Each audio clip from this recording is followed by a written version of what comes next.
Hey everyone, Ben here. Palantir, the big data giant, has just crashed and Cathie Wood has reloaded on this stock. So should you reload on this stock? Also, I'm going to discuss that in this video. I'm also going to identify potential buy points for Palantir. I'm going to show you guys a valuation for Palantir, and I'm going to reveal one major red flag. So there's a few things we need to take into account with this stock. Very interesting, very exciting. I've covered this stock around 4 times now on this channel. My first video was when the company IPO'd back in 2020. So now the stock is up from that point, but it has pulled back significantly. So this could be a potential buying opportunity, but there is that one major red flag which I do need to make you guys aware of. So if you appreciate value like this, feel free to give this video a big thumbs up. And if you're new around here and you still haven't subscribed, feel free to join the investing family by hitting that subscribe button and turning that notification bell on. And if you do want to know exactly which stocks I'm buying, which stocks I'm selling in real time, and access my entire portfolio and join a thriving community of some of the finest people on the internet, then feel free to check out that first link in the description below for the VIP membership group. With that being said, let's dive in. So firstly, just a quick overview of Palantir. So Palantir is a big data company, an area I'm personally extremely bullish on. Data's been called the new oil or even the new gold. And Palantir is a company which specializes in taking that data, deciphering, analyzing the data, and using it for practical applications. Now, the company was founded by Thiel, who's part of the PayPal mafia. So he was one of the co-founders of PayPal along with Elon Musk, and also by Alex Karp, who's the current CEO. So now let's dive into these latest trades from ARK Invest. So diving in here, we can see ARK Invest reloaded on Palantir by 67%. So they increased their position in Palantir by 67% and put another $35 million into Palantir stock, ticker symbol PLTR. Diving into the share price here. So $9 per share, the company IPO'd. It then shot up by around 200%, so it did go significantly high. $38 it peaked, and this is when I was telling a lot of people, whoa, watch out with Palantir, it's looking seriously overvalued. And then the stock did pull back by 34%, so significant amount. A few members in the VIP group actually messaged me and saying, shall I buy Palantir now? But I'd not fully done a full valuation on it at that time. But the real valuation, I think, I'll show you in this link here. So this is on Guru Focus. So this is a software which tracks different gurus. So these are stock market legends, investing legends. Now, Joel Greenblatt is classed as a value investor, and he actually purchased this stock at around $18 per share on an average level. So to me, that says around that $18 figure as an average could be a true fair value or an undervalued price for Palantir stock. And then you've also got George Soros here, who purchased shares. He purchased shares at around $9 per share, so during the IPO. Current position is up 194%. And then, of course, we've got Cathie Wood here. There's a link for this software in the description below. I do believe they have a free trial version and a paid version. So diving into the numbers here for Palantir, we're here on Stockopedia. This is the stock research platform I normally use. So the revenues for this company are still really small, around $1 billion. That is not a lot, and that's why we're seeing such a high valuation, a lagging indicator of price to sales of 64. Now, the company does have a lot of great projections for the future and is very bullish on the macro trends with big data in the future. But looking at the past data, the price of sales is very high. The valuation is still quite high. So diving into the balance sheet here, we can look at the current ratio. So this is basically the cash on the balance sheet, the short-term assets of the company against the short-term liabilities or debts of the business. So generally, we want to be looking for at least 1.5 to 2. This means the company has enough short-term assets to cover, or cash on the balance sheet to cover their debts. So generally, I look for at least 1.5 to 2. 2.54 is fine. The company's got plenty of cash in hand at the moment.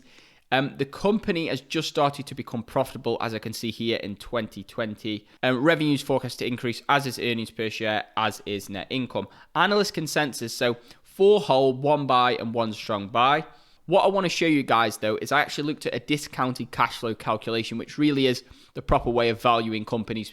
Price to earnings ratios, they're more of a rule of thumb, but a discounted cash flow can help to give us a true valuation of the company. And I did find out a potential buy point for Palantir, so we can know when it's undervalued. And at the moment, $28, it's 6.1% undervalued. So at $25, that's undervalued also. It says here the fair value of Palantir, looking at forward projections. So they're not definite. They're just what the company is projecting out into the future. Analysts are projecting for Palantir stock.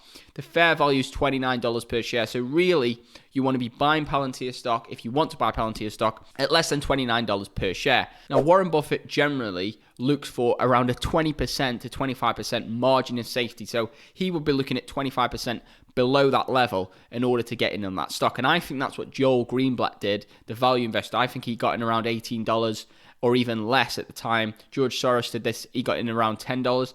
Some people don't really care too much about valuations these days, but I personally think valuations do matter. But still, at these levels, it's not too bad to potentially open a small position. Of course, this is not financial advice, guys, and I do want to reveal one major red flag that you guys need to be aware of. So firstly, this is just quite funny. So the Palantir CEO, Alex Karp, recently did a video, and he was basically just walking in this forest, telling everyone how great his company is. It was quite a funny video, really. I thought it was an advert for Timberland boots or North Face coats, and he was just walking in this forest in the snow, just saying that basically revenues for his company, they're lagging indicators, and in the future, there's going to be so many great things happening with Palantir.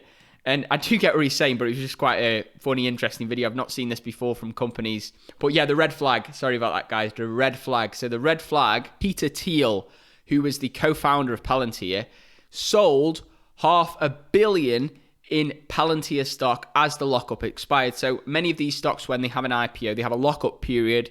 So the initial investors cannot sell until the lockup period expires. So they had this lockup period, and usually you wouldn't really be thinking, okay, they're going to sell straight away. But this guy, who's obviously the founder of the company and the guy who you would think would be most bullish on Palantir, he sold over 20 million shares of Palantir. He sold his shares at around $25 per share. So yeah, that's what we need to take a look at. The share value was around $500 million he sold in his shares. But I'm going to dive into the percentage of that as his actual shares, because maybe he's got other projects he wants to invest into. We can see that he still owns 7.29% of the company, and it says this being a 374% positive change. So there's a little bit of different information there from different sides. So to me, I don't consider it a major issue at the moment.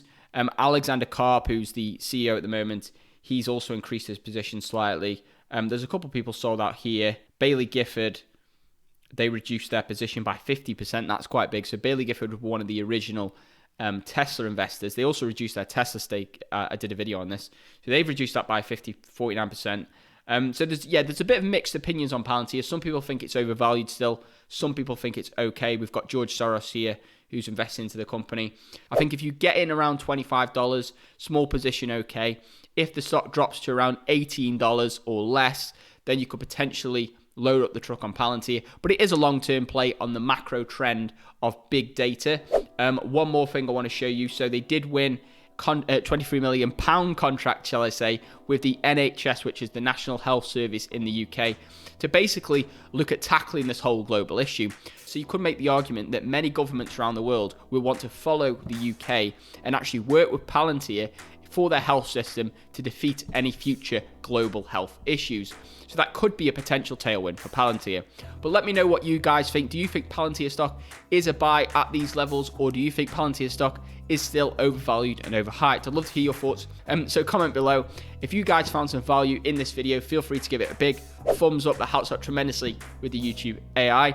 If you're new around here and you still haven't subscribed, feel free to join the investing family by hitting that subscribe button and turning that notification bell on. And if you do want to know exactly which stocks I'm buying, which stocks I'm selling, and dive into my entire portfolio and join a thriving community of some of the finest people on the internet, then feel free to check out that first link in the description below for the VIP membership group.